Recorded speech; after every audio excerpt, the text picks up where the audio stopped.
Hi, everybody. Welcome back to another episode of the West East podcast. My name is Amanda, and as always, I'm joined by the one and only Dr. Art. Good morning, Dr. Art. Good morning, Amy. How are you?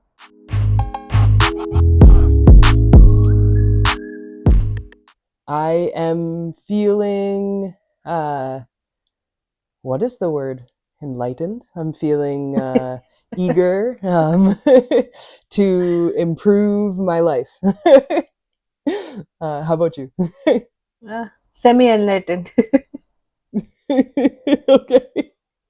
Uh, Folks, today we're doing a part 2 about self-help books. We talked about it in the first episode that we would likely review an example of a self-help book, and I think this one is. I like that we chose this book because to me it's more of I guess a big analogy. There's lots of lessons in it, but it's not like your standard, oh, here's the topic, here's actionable steps. It's all in there, but it's But in told the through a story. story. Yeah, like through the frame of a story. So this book is The Monk Who Sold His Ferrari. Uh, do you know when this book came out? 1997, I think. Oh wow, in the 90s. You can't tell when you read it that it's been out for a while because it's Fresh. I find, yeah, like I find that the wisdom is still uh very current, relevant. I guess the lessons don't change, right? And it's by Robin Sharma. Yeah. um so Full disclosure, I know about this book because of Dr. Art, because she read it, and she is super awesome about sharing titles of books that she really likes, that are really impactful, or just that she thinks that someone else will like when she reads it.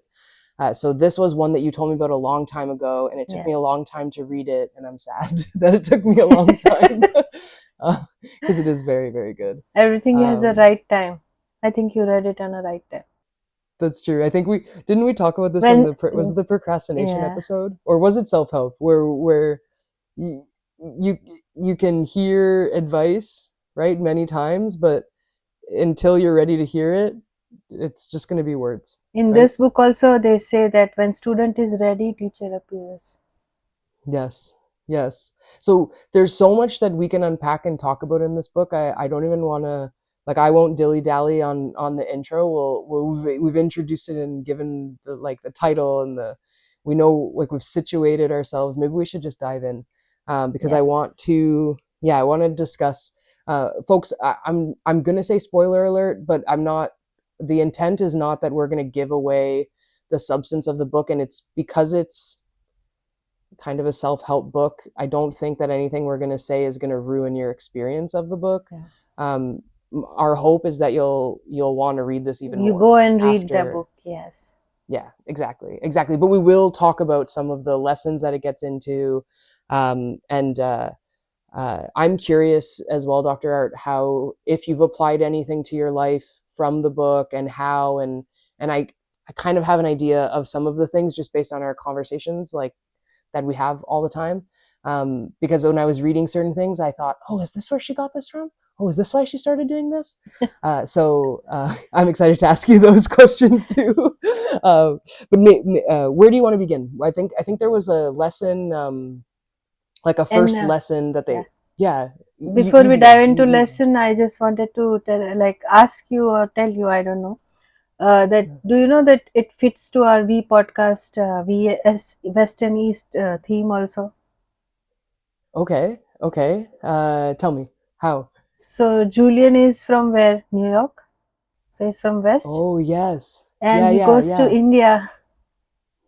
That's right. That's right. He travels. I forgot that he's from America. Uh, Yeah, so at the beginning of the book, a lawyer and who is very successful but is very stressed and unhappy with his life just drops everything and goes to India. Something happens to him, and then he drops everything and goes to India. Um, yeah. Sorry, did I cut and you off? plus you always say that is our motto, like Vasudev Kutumbakam.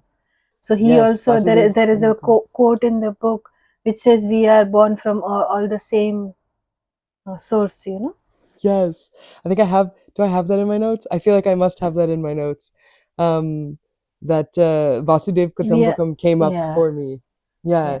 yeah. Like that we are all one, we're all the same family. Or we're all one family and we're all connected. The This is not an east-west connection, but like a very It's a much honoring universal of thing which we all should know. Yeah, like Yes, yes, yes. No, but sorry, what you're saying is 100% West East connection. The other we like all, yeah. yeah, the other we podcast connection that I saw, which is just from like because we did an episode on SRK and because we both love this song, is the song Chandatare. That song is like very much the same theme as this book Book. because it's all about manifestation, right? Yeah, And that song is visualization. manifestation. Yeah. Yes, yes. And they talk about like visualization and that's one of I think the nine principles, right? That Julian, who is the monk who sold his Ferrari, teaches the main character, the narrator, is to sit and visualize. That is very important. That thought, the saying "thoughts are things," is a very important part of the philosophy of this book. Yeah. Um, but there was a first analogy or something about childhood. I think that's where we wanted to start Mm. uh, with. Do you remember what we were talking, or you mentioned to me in the notes before, as like a way of launching in, and because there's so much we could say, and I want this to be relatable, even for people who haven't read this book or haven't read a lot of self-help books or maybe aren't convinced that self-help books are actually helpful, because I Mm-hmm. used to be in that camp, and I think like this book is a book that might change your mind a bit about that, because it's not preachy. It very much just tells a It, story of someone who yeah. changed their life and wants to help other people by sharing the ideas that were shared with him.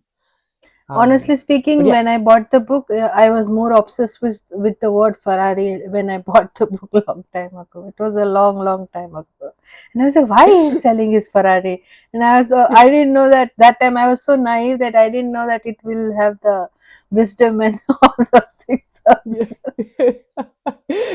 Oh, that's funny. That's awesome. Maybe that's why they chose Ferrari instead of like, I don't know, Porsche or Lamborghini or McLaren or like I was almost like a teen when I bought the book, and I was like, he could have given it to me. no, we could have. Oh, how much I would have like known if I could read that book as a teenager and listen to the lessons. Oh, I when But first time when I read, nothing like it was impactful, but maybe I was not ready that time, so I couldn't absorb the all the ideas, or maybe it was not that much. But I knew that this is a special book for me, and I'm going to keep coming back to it. yeah, yeah, I can It was definitely too see myself heavy reading for this me, again I and think, again. as a teen that time. Mhm. When you read it, well, that would be a lot for a teenager to grasp.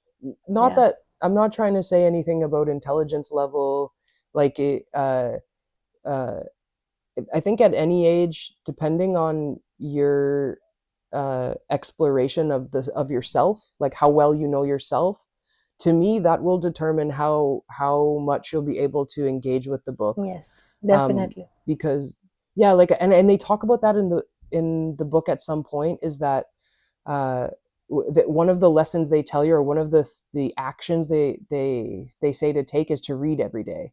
And one of the Yeah. things they say about reading is that you will self-reflect naturally when you read. Like you see yourself in characters, you see yourself in stories. And I smiled so big at that part because the whole book I was doing that. I was reading it and I was thinking, oh, do I do that? Should I incorporate that practice? That's really cool. Oh, that's really great. And then when they got to that part and said, read every day, you'll self-reflect and you'll see yourself in stories, I was like, I'm doing that. I am doing that with this book. um, I, I I've never read something before where it wasn't I wasn't being directly addressed, but yet I felt like I was in this story. Like I Yeah, felt, you feel yeah. like It was like you you're were sitting sitting with in the the room with narrator. Julian and him. Yes, yes. What do you think the book's main message is, like about success and happiness? I think that's where we'll start. That's Yeah. the first question we can tackle. So success and happiness, like happiness we can address like everybody including me, I was certain to that certain extent that we all keep in that we keep all rolling in that loop that we'll be happy when we work hard and we achieve something, like we tie our happiness to a goal or a product or a achievement or a thing we get, and then that comes and we keep moving on to other things, and the happiness is like a very mild friction of time, but we don't Mhm. understand the happiness is actually from desire to achieving that goal. The whole process is actually happiness. So Yeah, the yeah, lens is different actually. We keep on hmm moving from one and object to another object, like if you were young, then I'll be I'll be in first in the class, I'll be very popular in the class, that's why I'm happy. But in to be that first or the popular, you become so miserable in the process that you cannot enjoy it when you become actually popular, or you get the first, yeah, and it will be very yeah, momentary happiness. yeah, absolutely. Instead of thinking like to become not popular, but I guess well liked or well known, you have Yeah, to get to know yeah, everybody, right? So if you go from that angle, then the joy is getting to know everybody in the class, and you yeah. meet all these You people. be You the, yeah, really, you be the person who is actually liked by everybody, and you yeah, first, yeah, first before anybody else, you should like yourself, hmm that we yes, all yeah. Start forget. with We yourself. become so miserable and tied to the outcome that we ourselves, we keep blaming, keep judging, keep Hmm punishing ourselves for not being the best or something like that. And Yeah, it's actually, happiness is a process, it's not a destination, that as far as I feel. I always yeah. used to like I was running, I was the same person, and then when I understood the concept, it took me a while to actually digest it and imply it. Sometimes even I, today also I may, but I come back to it when like, hmm Yeah.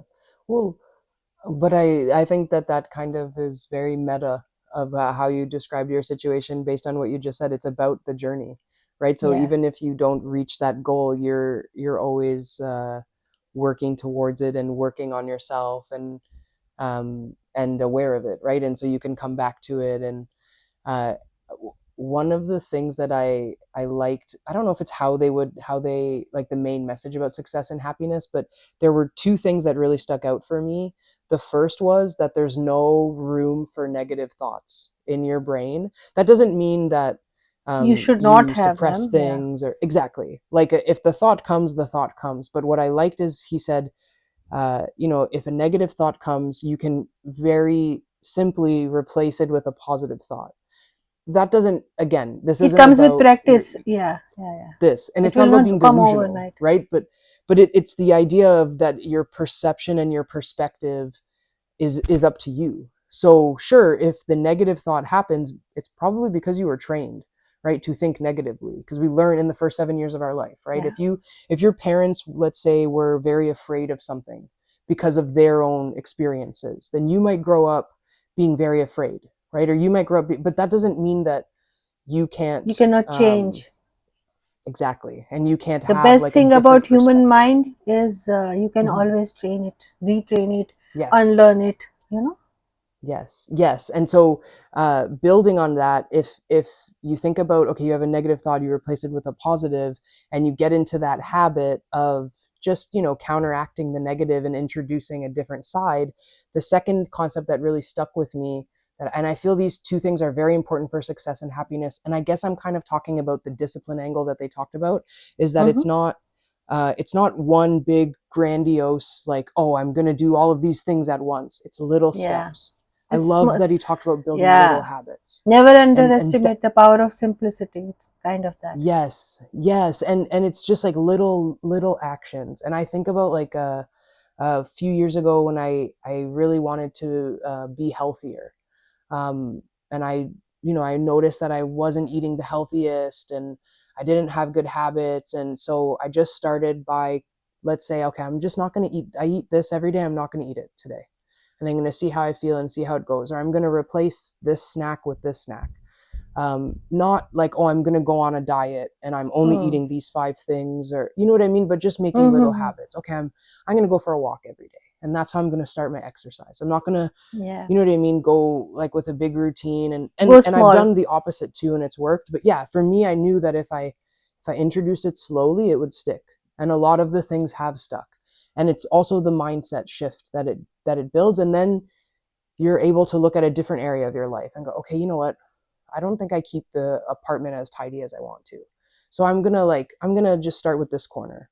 I'm gonna spend 10 minutes a day, and I'm gonna work on this corner. Okay, now it Yeah. looks good. Now you can move on. So these are just like a very simple, practical examples that I gave, but um, you can scale that up. And for me, I thought that was really, really good and like timeless advice. You can Mm. apply. It doesn't matter what decade you give that advice in, uh, what decade in someone's life or what decade we're living in. I feel like it'll always be relevant.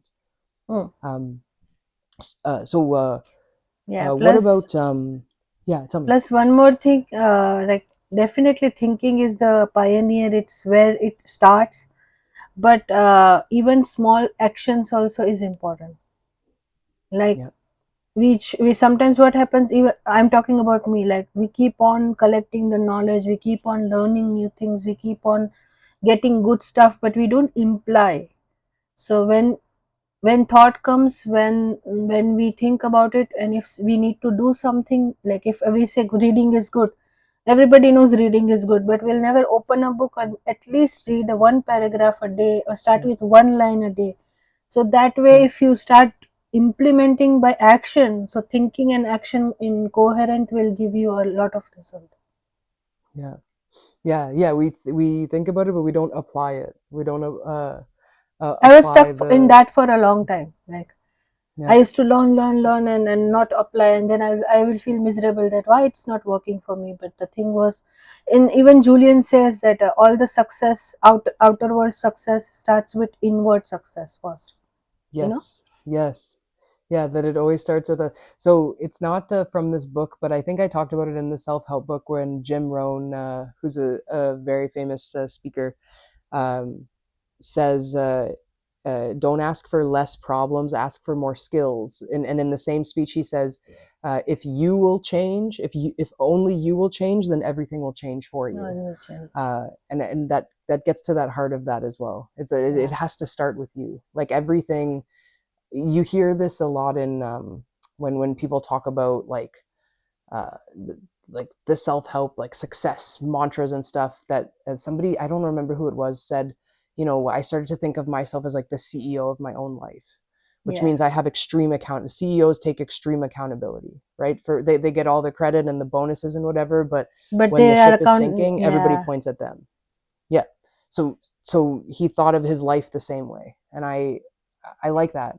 That kind of transitions nicely to the next question I had, which, so okay, so monk who sold his Ferrari. I like that the title plays with material and spiritual. So what are some messages or some of the ways that they talked about like different success or wealth, material wealth, inner peace, and maybe we can talk a bit about the monks and stuff as well. Um, but yeah, like what sticks out for like what do you think the message was about material wealth or inner peace, and some of the lessons there? Because I also liked the balance that he struck when he talked about that. Yeah. So material wealth, when he says about Ferrari, and like we think that Ferrari he sold, we were stuck with that. So actually, after selling and what he went through and what he achieved and what he learned, he says himself, material wealth is not a bad thing. Having ambition or having desire for all this thing is not a bad thing. But getting stuck there and being miserable along with that to get that is a not good thing. Yeah. So success, definition of success for you should be clear. Like, you know, when Hmm. he was, Yeah. if in like if you see in a societal standard, he was the most successful lawyer, and no everybody wanted to work with him, and no one No one will take a, like, he'll everybody will be scared when he is in the room.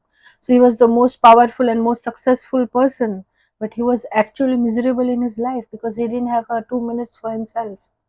And when he Yeah, sold everything, and when he went, and when he worked on himself and got an inner peace, though he didn't have any materialistic possession, but he was at peace, he was at happiness, and he was like, he was in truest sense the most successful in his life, in the phase of yeah, success, yeah, 100%. I also not think, everybody should leave the materialistic wealth and be monk, I'm not saying that, but I'm just saying that we can find a balance. yeah, and he wasn't saying that either, right? Like, he That's was, what, yeah.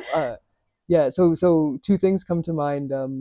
We were talking about manifestation, like, maybe 10-15 minutes ago, and he talks about visualization. He also asks the narrator at one point to get a notebook and write down Yeah, goals and make sure they have a yeah, time attached to them, and he asks him to describe his day, and I loved that, because the day that he described was a series of feeling pulled in different directions. He was late for everything.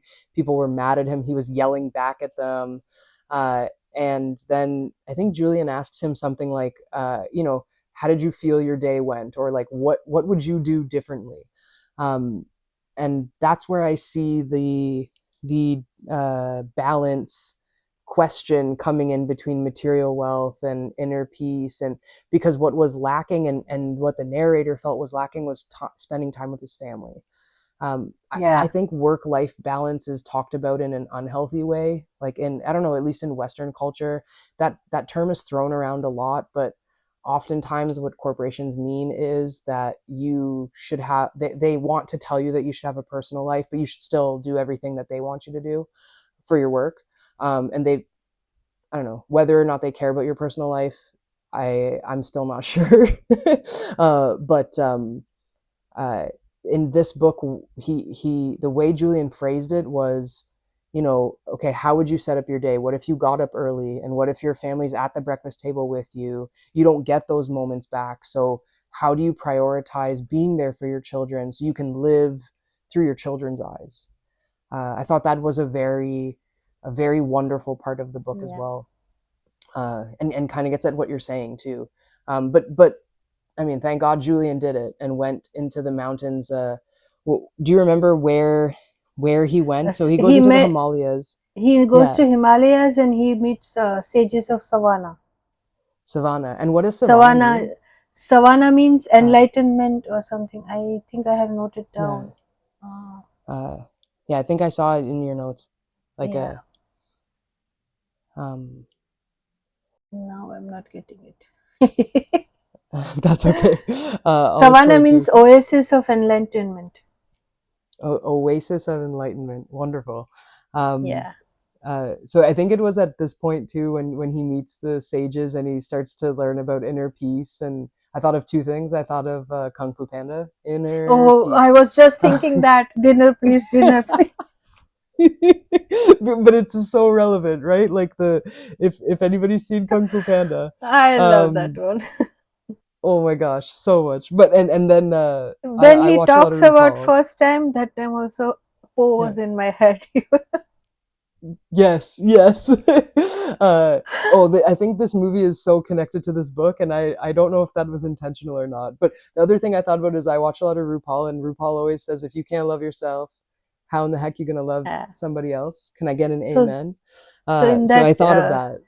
yeah. Yeah, In this book also, yeah, teacup analogy is the same, right? When he pours the tea and tea overfills. yes. Yes. Yeah. Can you explain it? The empty cup, and because I Yeah. think this is a good. There's so many good analogies. We didn't even talk about the sumo wrestler or the golden thread. I'm gonna Oh, the leave story. those Yeah. for I people. think that we should Yeah. not spill We, out all the secrets. Let viewers or yeah. the But readers we'll read spill it. the tea on the empty cup. We'll Yeah. spill the tea in the end. Yeah. Yeah. So Yeah. But it was yeah. like, Tell me about the empty cup. he starts, he like he was, he meets him and then he goes to his house, and like the situation happens, and he pours tea for him, and he keeps filling, Yeah. filling, filling, and tea starts spilling out. And then he's like, yeah, you are going to ruin my wife's Persian carpet. He was more worried about the carpet, and yeah, that's what he's saying, that that's what is it. We are putting it so much, so in our like our brain is filled with so many, like things, that it doesn't mhm. have the space for You don't the have space. Yeah, doesn't have the space for good things. Though we have, as a hmm, human, we have a lot of capacity and brain is more, but it is yeah, occupied with certain things that the when it, even if the good thing passes by, we don't pay attention to it. So that's yeah, what he was like, if you don't keep your cup empty, the knowledge will, or the right thing will not get, you will not have a space for it. That's why we need yeah. to keep our cup empty. Mhm.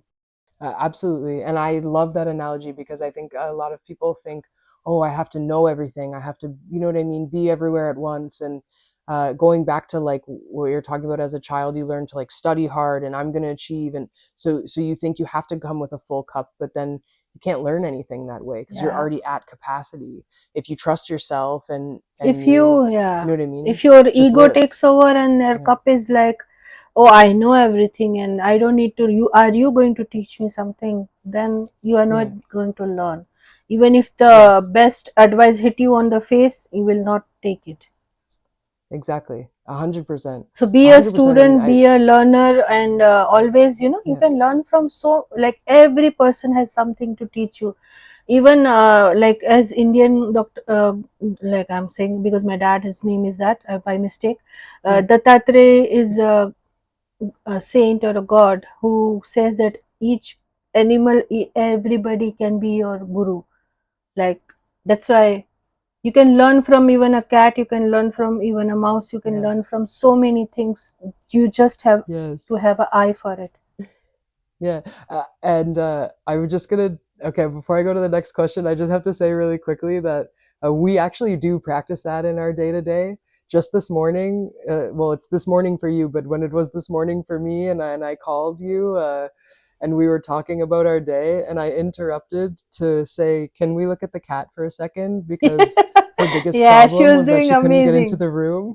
Yeah. And I was talking uh, something serious to you. I was so overwhelmed. And when I saw Chloe, and I was like, ah, yeah. I And don't so need it's to be like, serious in my life. yeah, the cat is the guru oftentimes because it's just so wonderful that she's in her own world and her problems are so big to her, obviously, like what she's going through, but to us they're so simple. And I always look at her as a teacher for me because when I think I'm going through something and it's so serious, I laugh and I think, oh my God must be thinking I'm like look like Chloe right now, and I'm trying to Yeah, get into I this was room and having I the can't same get thought. in. He must be Yeah. laughing that I gave the everything to this fool and still she is struggling. Yes, yes, like and but it's such a nice so they laugh a lot in the book too, and that's one of the lessons is to laugh like a child. They Laugh teach you to like a laugh. child. Yeah, Keep your and inner child I alive. Yeah. yes, yes, and I think that's such a good lesson. Um Speaking of lessons, is there's probably many, but can you talk about like one thing from the book that you've applied to your life? And Oh, then I think we'll do a final word because we've been we yeah, we've covered a rambling lot of about ground, half as an I like to hour. say. Yeah. Well, we're true friends. We're true fans of this book. We are two friends also, and we Definitely. are two fans Yes, also. we're true friends as well. Yes. Friends of friends. But yeah, yes, and yes, and we'll be there for you. Uh, Yeah. but so yeah. So what's one thing that you've applied from this book, and then I'll tell you one thing that I'm going to apply from Yeah. this book. Uh, So, Go ahead. one thing actually, there are many things which directly, but this book compiles it for me, I think. So they talk about the seven virtue, like mind, purpose, discipline, willpower, time, service, live the life. So what I applied after reading this book a second or third time is living now. Like, I used to be so anxious person that I used to live either in the worry of future or the Yeah. worry of the past. Like, this should not happen, that should not happen. I used to spiral a lot, I used to overthink a lot. But Right. since the day, so after so many books and this book, I started living in now. Like, it's very difficult. I'm still not there yet, 100%. But I try. Yeah. And that's what, Mhm. thing is. Like in this book also, they say quick fix. He says, if you remember, he says, give me a quick fix. I don't have time for all these things. Yeah. So quick fix doesn't work. All in lasting inner changes require the effort, and persistence Mhm. is a mother of personal change. He says that be patient with the Yeah. knowledge, and searching for is certainly come to you when you are prepared and when you expect for it. So Mhm. initially I used never used to understand what should I do, what should I, it used to confuse me a lot. People say have boundaries, people say have this, people say have that, but I let it go. Oh my god, I didn't know how to let it go. So, and no one told me how to let it go. Everybody will say Yeah. let it go. Yeah, nobody tells So you with how. They just tell you to let it go. You're like, let but it go, where, because when, nobody what? knows how to let it go. Yes. People just give advice. It's true. Yeah. uh, So with I like that. practice, when Yeah. I was into what my older self was in 2022 and what I see myself now, automatically when I surrendered, when I said no, I will know at the right time, things started coming into my life. I started understanding. No one, I don't have, still don't know how to explain boundaries, but I know how to keep them. Maybe I'll Yeah. find my biggest my purpose in life is, I want to give people answer when this kind of, the advices which goes in air, like let it go and have boundaries and rise up to the occasion and raise your voice. But what, when and why, if I can find out and put it out Yeah. there for people who are like me when they need, Yeah. I wish I can be that person and can guide someone. So I think you're on that journey. I feel like you're yeah. farther along than you think, but I also So the other thing about that is I think it's trial and error. Maybe I think the reason people can't tell you the way to do it yeah, is because there there isn't is just one way. there is not a Yeah. one way. That's what. Yeah. So you Yeah, need to trust 100%. yourself. You need to trust universe, because universe will always Yeah. take care of yourself. Like take care of you. Yes. And Yes. no Yeah. experience is bad experience. They are just lessons. We don't understand. We Yes. get caught up in that experience so much that, oh my god, it happened to me. We either become victim, or we become Yeah. so obsessed with other things that we don't realize that it was a lesson for you. Take the lesson and then it will go away. Yeah. Yeah. 100%. 100% and own up to it. This isn't from the book, but one thing that I heard somebody say on a podcast I think I was watching today was that people aren't upset when like people aren't as upset when something happens or they don't remember it, but if you lied about it, you know what I mean, or you can't own up to it, then Yeah. the public will usually never forget it. Yeah. And because that's the main thing that people can't handle, right? Is like, well, maybe you need to come clean about something or whatever it is, but do that like just, and that's how you let it go, even if it just starts with just doing it to yourself, saying it to yourself. Like sometimes I feel like worrying about the past can be from that like that's was the case for me, is there were certain things I wasn't willing to accept, or a certain way I wasn't willing to see myself in, and then as soon as I did, I was like, oh, okay, now I understand why this has been coming up in my brain, right? And what I needed to learn from it, and then I could let it go, as And people always tell you to do. once you learn, the Yeah. new lesson will come in a different way, because lessons keep coming. The only Yeah. thing we need to do is experience life, live the life, and the only thing in our control is our reaction to any situation. Yes. Yes. And uh, that accountability piece and controlling our actions and our thoughts is the thing that I'm always working on. And the main lesson I took from this book, I like that it was like no negative thoughts. It was like, okay, thoughts are things, like thoughts are living things. So Thoughts are just uh, thoughts. this and Let I it used come, to let sit in them silence flow. more, but this, yeah, and I used to sit in silence more, but I want to get back to that too and have those moments, create those moments for myself. And I think it was, what is it, the heart of the rose, I really liked that. I'm not gonna explain it for people, you got to go read Yeah. the book, but that was a really nice exercise. So Dr. Art, what's your Yeah. final word about the monk who sold his Ferrari? And So then my final word is, are you using your things or are your things using you? Question that and think what you need to do, and read the book and learn from it. beautiful. Okay. I love Short that. and crisp. I love that. Yes, a rhetorical question to end the episode, folks. If you are somebody who's read this book, we'd love to hear your feedback in the comments about it, how it's helped you, any lessons you want to share. If you're curious about the book, we will put the title in the description so that we're not affiliated with it in any way, but obviously We open are just invitation fans. for the author. Yeah, we're just fans. And is there a self-help book that has spoken to you the way this book has spoken to us? We'd love to hear that from you in the comments as well.